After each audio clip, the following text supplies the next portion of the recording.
दोस्तों, भगवद गीता के पहले अध्याय के 1 से 11 तक के श्लोक अपने पिछले वीडियोज में देख चुके हैं। अगर नहीं देखे हैं तो प्लेलिस्ट में वीडियो दी हुई है, जाके आप देख सकते हैं। और आने वाले वीडियोज को अपडेट पाने के लिए कृपया इस चैनल को लाइक, शेयर और सब्सक्राइब कर दीजिए। अब चलते हैं श्लोक 12वें की तरफ। तस्य सज्जन यनर्ष कुरुवृद्धा पितामह सिंधनाद्य विनद्य शंख दग्धो प्रतापवान। इसका मतलब यह है कि तब कुरुवंश के वयोवृद्ध परम प्रतापी वृद्ध पितामह ने सिंह गर्जना की सी ध्वनि करने वाले अपने शंख को उच्च स्वर में बजाया, जिससे दुर्योधन को हर्ष हुआ। इसका सफल अर्थ यह है कि कुरुवंश के वयोवृद्ध पितामह अपने पुत्र दुर्योधन का मनोभाव जान गए और उसके प्रति अपनी स्वाभाविक दयावश उन्होंने उसे प्रसन्न करने के लिए अत्यंत उच्च स्वर पर शंख बजाया, जो उनकी सिंह के समान बजाने की स्थिति अनुरूप बताई जा रही थी। और प्रत्यक्ष रूप से शंख के द्वारा प्रतीकात्मक ढंग से उन्होंने अपने हताश पुत्र दुर्योधन को बता दिया कि उन्हें युद्ध में विजय की आशा नहीं है, क्योंकि दूसरे पक्ष में साक्षात भगवान श्री कृष्ण है। फिर भी युद्ध का मार्गदर्शन करना उनका कर्तव्य था और इस संबंध में कोई कसर नहीं रखेंगे। इसी के साथ श्लोक 12वां खत्म हो जाता है।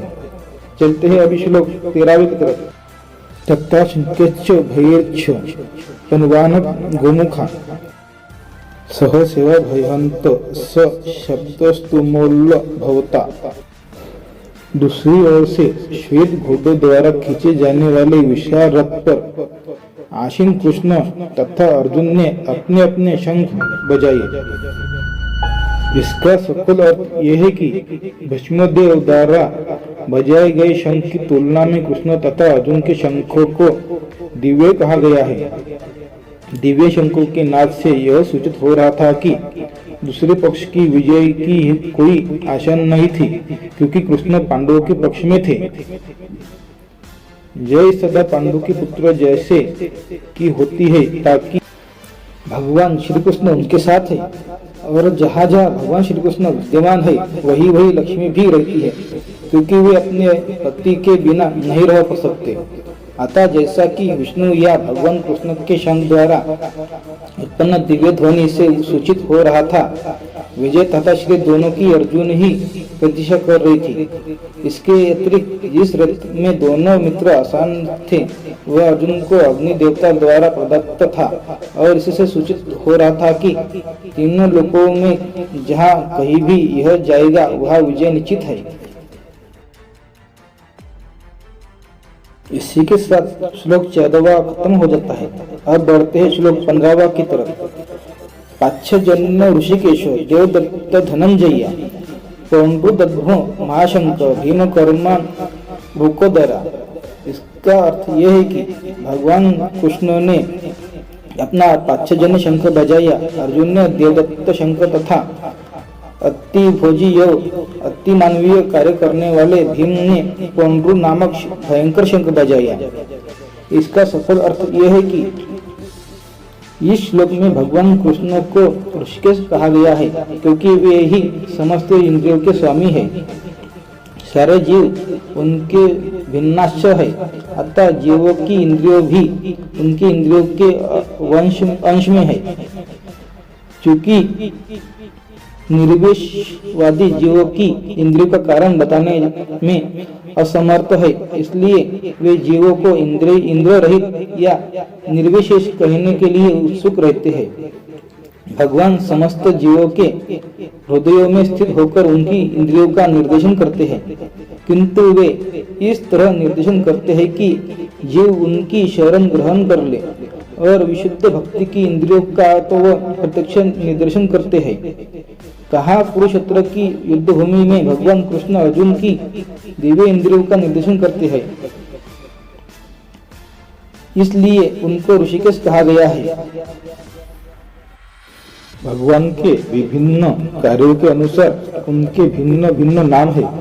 उदाहरणार्थ उनका एक नाम मधुसूदन है क्योंकि उन्हें मधु नामक के असुर को मारा था। वे ज्ञयोग तथा इंद्रियों को आनंद देने के कारण गोविंद कहलाते हैं। वसुदेव के पुत्र होने के कारण इनका नाम वसुदेव है। ये देवकी को माता रूप में स्वीकार करने के कारण इनका नाम देवकी नंदन है। वृंदावन में यशोदा के साथ बाल लीलाएं करने के कारण ये यशोदानंद है। अपने मित्र अर्जुन के सारथी बनने के कारण इनका नाम पार्थ सारथी है। इसी प्रकार उनका एक नाम ऋषिकेश है क्योंकि उन्होंने कुरुक्षेत्र के युद्ध स्थल में अर्जुन का निर्देशन किया है। इस श्लोक में अर्जुन को धनंजय कहा गया है क्योंकि जब उनके बड़े भाई को विभिन्न यज्ञ संपन्न करने के लिए धन की आवश्यकता हुई थी तो उसे प्राप्त करने में उन्होंने सहायता की थी। इसी प्रकार भीम रुकोदर कहलाते हैं क्योंकि जैसे वे अधिक खाते हैं उसी प्रकार वे अति मानवीय कार्य करने वाले हैं। जैसे हिडम्बासुर का वध, अतः पांडवों के पक्ष में श्री कृष्ण इत्यादि विभिन्न व्यक्तियों द्वारा विशेष प्रकार के शंखों का बजाया जाना युद्ध करने वाले सैनिकों के लिए अत्यंत प्रेरणात्मक था। विपक्ष में ऐसा कुछ न था, न तो परम निर्देशक भगवान कृष्ण थे न ही भाग्य का देवी। अतः युद्ध में उनकी पराजय पूर्व निश्चित थी। शंखों की ध्वनि मानो यही संदेश दे रही थी। इसी के साथ पहले अध्याय का 15वां श्लोक खत्म हो जाता है। 16वां श्लोक हम देखेंगे अगली वीडियो में। उसके लिए आप चैनल को लाइक, शेयर और सब्सक्राइब कर लीजिए ताकि हर वीडियोस की नोटिफिकेशन आपको मिलती रहे।